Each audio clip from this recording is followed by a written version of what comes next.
கலைஞர் ஒருவர் அமைச்ச பாடல் தான் இன்றைய தினம் அறிமுகப்படுத்த போகும். வணக்கம். வணக்கம். வணக்கம். வணக்கம் அண்ணா. வணக்கம். எப்படி நல்லா இருக்கிறீங்களா? நல்லா இருக்கு. நீங்க எப்படி இருக்கீங்க? நல்லா இருக்கிறோம். சொல்லுங்க CK பிரியன், இந்த பாடல் உருவான விதம் பற்றி சொல்லுங்க. அதுக்கு முன்னுக்கு இந்த பாடல் எதற்காக நீங்க இப்படி ஒரு பாடலை உருவாக்குனீங்க? ஒரு இண்டிபெண்டன்ட் கலைஞனா ஸ்ரீலங்கால இருக்கிறதுல நான் ரொம்ப பெருமைப்பட்டேன்.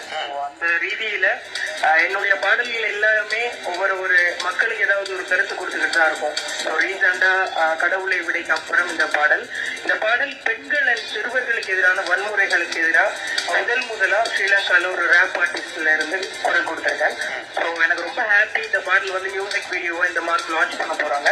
ஸோ ரீசெண்டா இன்னொரு ஹாப்பியான விஷயம் என்னன்னு கேட்டேன், இந்த பாடல்ல வந்து Aishwarya singer and Naveen and Saravanan பாடி இருக்காங்க. நானே எழுதி இதுல நானே ரேப் பண்ணியிருக்கேன். And international record label from Canada, அவங்க குமார் ப்ரொடக்ஷன் குமரன், அவங்க தான் அந்த பாடல வந்து ப்ரொடியூஸ் பண்ணிருக்காங்க.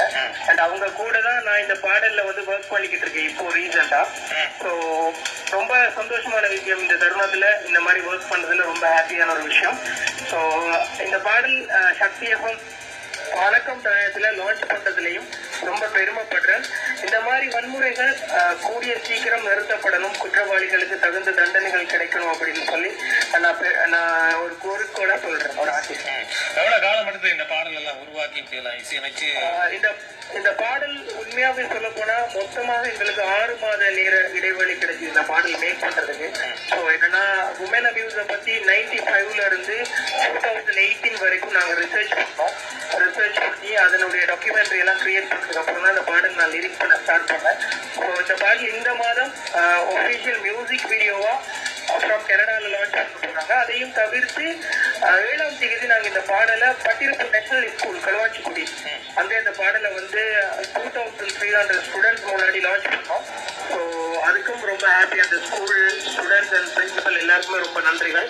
இந்த மாதிரி ஒரு வாய்ப்பு இந்த மாதிரி இலங்கை கலைஞர்களுக்கு கொடுக்கறதுனாலதான் மென்மேலும் இலங்கை கலைத்துறை வளரும் அப்படின்னு சொல்லி நான் பிரார்த்திக்கிறேன். நன்றி. உங்களோட பாடல் மிக்சிங் வந்து நல்லா கேட்டிருந்தோம். அந்த பாடலுக்கு நாங்கள் நேரடியாக வானலைகளில் அறிமுகப்படுத்த போகிறோம். காலை வேலை இணைந்தமைக்கு நன்றி CK பிரியன். ரொம்ப ரொம்ப நன்றி அண்ணா. ரொம்ப ரொம்ப நன்றி. நன்றி. எனவே பிரசாந்த், நாங்கள் அந்த பாடல்கள்லாம் குறிப்பாக பெண்களுக்கு எதிராக இடம்பெறுகின்ற வன்முறைகளை ஒரு மைய பொருளாக கருப்பொருளாக வைத்து உருவாக்கப்பட்ட பாடலாக இந்த பாடல் வருகிறது.